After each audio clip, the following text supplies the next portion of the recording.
fix yourself. I thought that I was off, I was just mistaken. Turns out I wasn't crazy at all. I Yes, just sir. had some walls up that needed American. breaking. 52 stars. Places it between 2033 and 2079 AD. Correlates with the debris movement. Feeling mortal, I'm high without the paranoia. Lions shall lie down. Mary Grace, what is the lamb? Mary Grace, what is the lamb? Mary Grace, what is the lamb?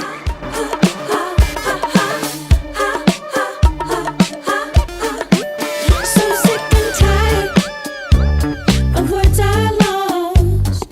All of this translation, I was overcompensating. I should have known that they weren't in for the hang. I guess they couldn't picture how I don't fit in the frame.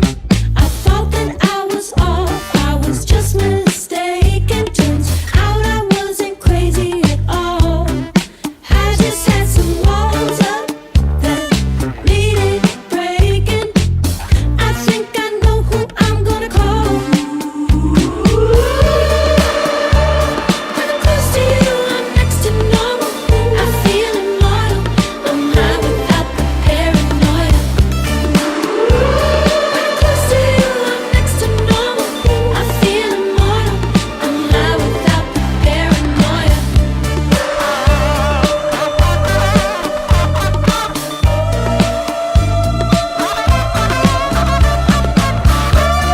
the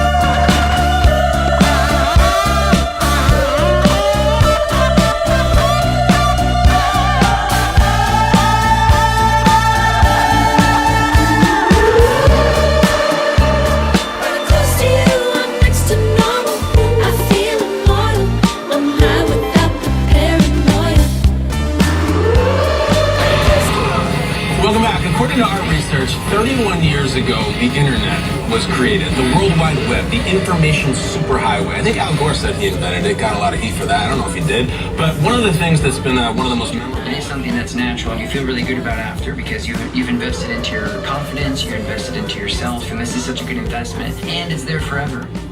If you build it, they will come. If you build it, they will come. Come to Greenwich Ford right now and you can save thousands and build your own vehicle. Talk to me. You never talk to me. Ooh, it seems that I can speak, but I can't hear my voice shouting out. But there's no reply at all. Look at me. You never look at me. Ooh, I've been sitting staring, seems so long, but you're looking through me like I wasn't here at all. No reply. There's no New York Harbor is blown to hell. The explosion was so powerful that windows were blown out up and down the fancy shops of Fifth Avenue. Jersey City was aflame. The explosions at Black Tom Island were so massive that they sent shrapnel clear across the water, 2,000 feet away, striking the Statue of Liberty, piercing the torch. Her skirt was damaged, but her torch caught the brunt of it. You know, visitors used to be able to visit the torch, but after 1916, it's been closed.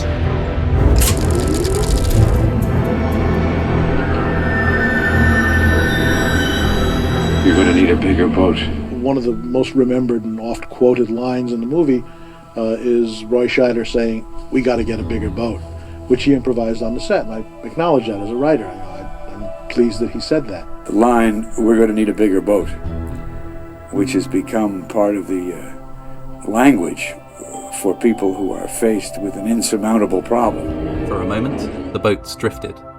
Then the Emo's engines kicked in once again, and the two damaged vessels parted ways. The Mont Blanc itself drifted, blazing, towards the Halifax side of the Narrows, eventually beaching itself beside Pier 6 of the harbour. A huge plume of smoke rose into the air above it, and people on both sides of the water were drawn to their windows or to the waterfront in order to watch the drama unfold. At 9:04 AM and 35 seconds, the cargo on board the Mont Blanc detonated. The explosion was a huge one. The blast destroyed everything within 2.6 kilometers, or 1.6 miles, of the grounded ship. Beyond that, severe damage was done to thousands of buildings, and hot fragments of metal rained down across the city. A gun from the deck of the Mont Blanc was launched into the air and touched down again 5.6 kilometers, or 3.5 miles, away. The shockwave travelled at many times the speed of sound and was felt across the whole of Nova Scotia. Buildings disintegrated, trees were flattened, cars tumbled, and ships lifted completely from the harbour and dumped onto land. In the space of a moment, around 1,600 people were instantly killed, and many more were seriously injured. Victims were buried beneath rubble, hit by flying debris, and, in many cases, received serious eye injuries as the windows they had been looking through exploded into shards of glass. As well as the destructive force of the blast, the explosion created a tsunami, a crashing 6-story wall of water that surged into the leveled city, crushing and drowning many of those who had survived the initial blast. The Emo was one of many ships swept up by this tsunami. As it was thrown from the harbour, almost everyone on board was killed. I read a New York Times piece on a 100-year-old survivor of the Tulsa Massacre. And my question was this: what's the Tulsa Massacre? How is it that it wasn't until 2 years ago that I heard about the Tulsa Massacre? How is that possible? I've heard about Custer's Little Bighorn. I heard about the Alamo. I heard about the Triangle Shirtwaist Fire. I heard about all kinds of disasters in which people died. But I had never heard about this thing that happened in 1921, only 3 years before my dad was born. In the same year that Donna Reed was born, we didn't hear about this thing that happened in which essentially one of the most successful black communities in America, Black Wall Street, in which everybody was not only burned out of their homes and their businesses, but then driven out of the city limits by an angry mob of, I'm sorry, white people. How is it that this was not taught to me? And that's not right, and it made me mad. To make an observation, you somehow have to interact with the system. For example, you have to shine light on it, which then bounces off and you observe the light. That's how we can tell that a baseball is here or there. We bounce light off of it. Well, for macroscopic particles, that doesn't disturb them very much. But for microscopic particles, the act of bouncing the light off of the particle changes where it is and how it's moving. So in the microscopic universe, where photons of light are about the same size as subatomic particles, these photons have a big impact when they illuminate the particles so we can see them. But this doesn't answer the question. Why doesn't the light simply change the direction of the subatomic particles? Why does observation actually change the nature of what is being observed? The short answer is we don't know. This is the fundamental mystery of quantum mechanics, the reason why quantum mechanics is difficult. Mysteriously, when we look at things, we see particles. Then when we're not looking, things are waves. This is something we scientists have argued passionately about now for almost 100 years, and there's still no consensus. When they were first released a century ago, these test results were enough to unsettle the brightest mind in science. Einstein said, I don't believe in quantum physics because I believe the moon is there even when I'm not looking at it. Einstein was, of course, referring to the implications of the theory that the moon really isn't anywhere until it's observed. However, the double hole experiment's mind-boggling conclusions don't end there. In recent years, technology has allowed scientists to perform a fascinating variation of the test. Its results call into question our perception of time itself. This is like a high-tech version of the double hole experiment. Electrons are being fired toward a barrier with 2 holes in it. But the scientists can delay their decision about whether to observe the electrons until after they've passed through the holes, but before they hit the screen. It's as though I'm on a baseball field, and there's a baseball being pitched toward the barrier with the holes in it. But my eyes are closed, so it goes through, and it behaves like a wave, but then, at the last second before it hits the screen, I open my eyes and decide to observe it.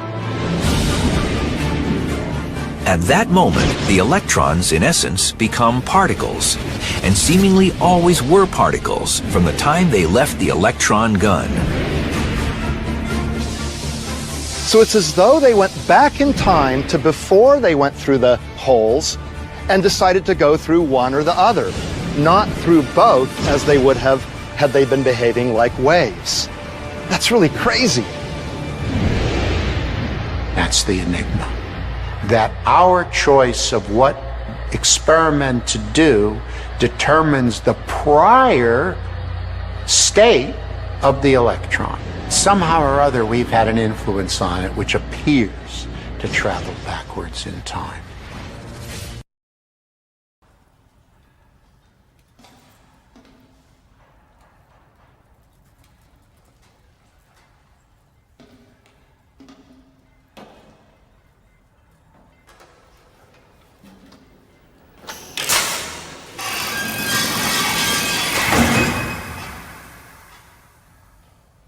We appreciate your volunteering.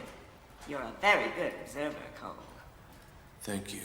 We have a very advanced program, something very different. An opportunity to reduce your sentence considerably. And possibly play an important role in returning the human race to the surface of the Earth. We want tough-minded people, strong mentally. We've had some misfortunes with unstable types. For a man in your position, an opportunity not to volunteer could be a real mistake. Definitely a mistake. I said stop! She's a psychiatrist! There he is! That man is carrying a deadly virus! Stop him! Somebody, please stop him! Police officer.